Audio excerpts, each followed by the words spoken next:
first guest tonight is an Emmy award-winning actor you know from Fargo, Boogie Nights, and of course, Shameless. Please welcome William H. Macy.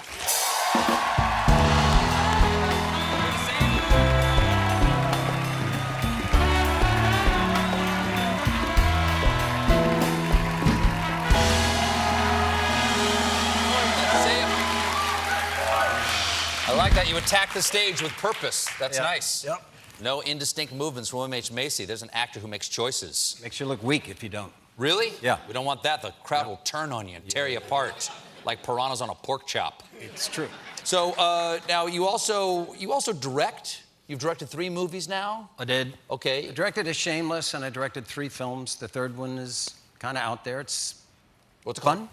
called? The third one is called Crystal. I'm going to Virginia tonight to the film festival. Do you do like the big premieres and stuff like that? Do you have like a big party to kick these movies off? There's a party. I think it's big, but premieres, no. These are little indie No red carpets or anything like that? When we did Rudderless, there was a theater, and it was cast and crew, so there were 150 people there. I wrote a nice speech. It was an in-house speech. They asked if I would do the first, the next screening at the theater, and I said, yeah. And I thought, what do you want to say? So I wrote this lovely speech about community and sitting together in a dark room being told stories about the human condition. It was a good speech. We waited in a bar, and when it was time, I walked to the theater. There were 2 people sitting there.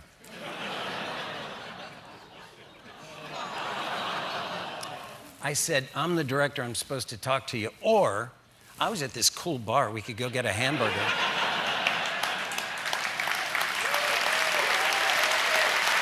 And they did. I bought their tickets, and we went to the bar and drank beer.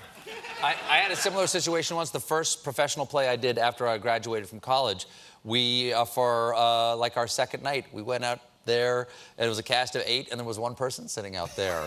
So we said, do you want to go bowling? We went next door, and we went bowling in character. Cool. It was so much fun. Okay, so everybody loves William H. Macy. No, you really do. Everybody loves William H. Macy. Thank you. I've never met anybody who goes like, to hell with that guy.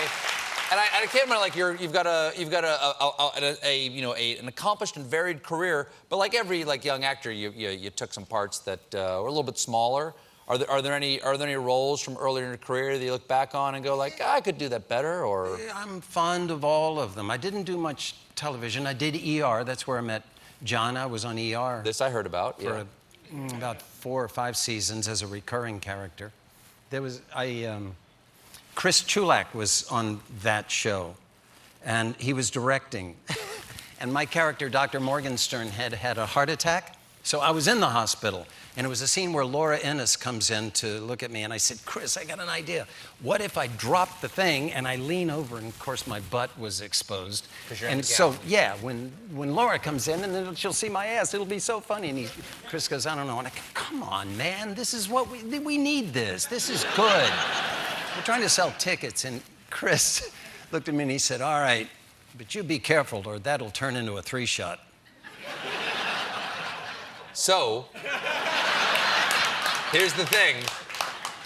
We've all got a mental picture, but we don't need one because we dug up this clip from ER. Stop. No, we found it.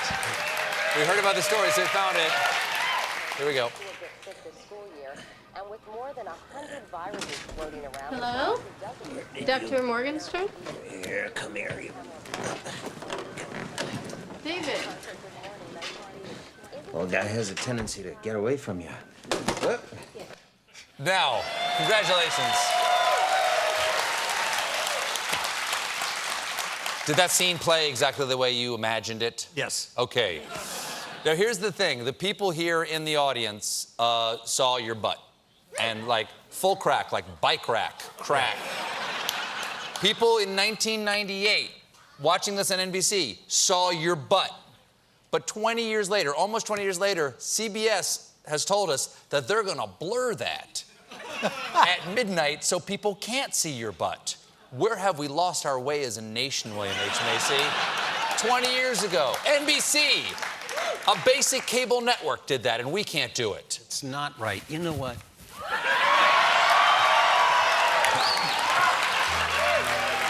Here's actual, I have an honest question for you.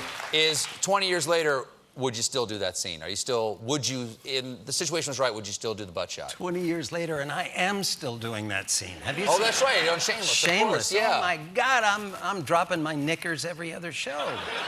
Now, I found out your father was a bomber in World War II. He was. Okay. 8th Air Force, B-17 pilot. B-17 bombers. Is it European theater? Yeah. European theater? Did he ever talk about that experience with you?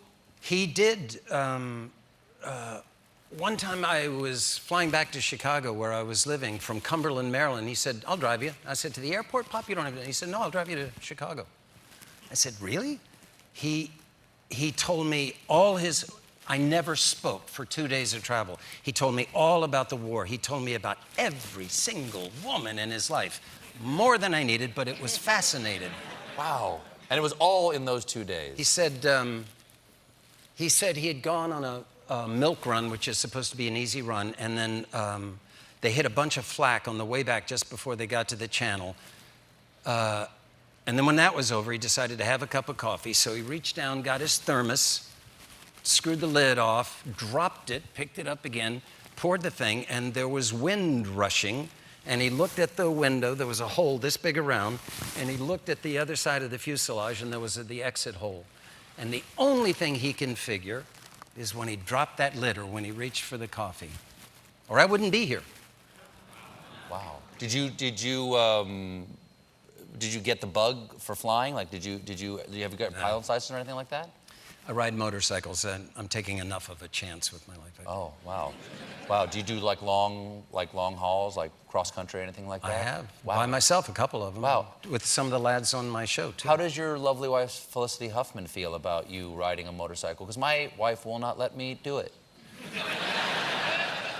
And could Felicity call my wife and say it's okay? Your wife is pretty smart. Felicity's fine with you doing It's it? stupidly dangerous. Really? Yeah. What kind my of bike wife's, you got? I got a Harley and I got a little Triumph. Felicity says, do it, be safe, but if you get hurt, you better get killed, because I'm not taking care of you. Wow. That's honest. It's a good marriage. It's a good, honest Get it marriage. out there. And you know, I'm down with that. All right. Well, it was announced yesterday that Shameless has been renewed for a 9th season? Yes! All right, congratulations on that. Now, Frank is famously irresponsible, but I understand in this season he has a job. What kind of job does he have? He, at the end of last season, Monica, the wife, the kid's mom, died and left him 7 pounds of methamphetamine. And Frank smoked his share. So he's kind of nuts at the beginning of the show. And at this clip that you have, at this point, he smoked it all, but he's still kind of psychotic. And from here, he gets a job, and he buys a car. He gets a credit card. I don't want to frighten people, but it doesn't last long. Okay. Frank's Frank. Did you know that the name Francis comes from France, which is a little galling because the French use too much butter in their cooking and they refuse to pronounce the letter H. But the name Francis is more commonly used to refer to Saint Francis of Assisi. Listen to this. Francis was designated patron saint of Italy. He later became associated with the patronage of animals, and it became customary to hold ceremonies blessing animals on his feast day of 4 October. Now, I do like being named for a saint, and I've always been a lover of animals. Do I bless them? I would say yes.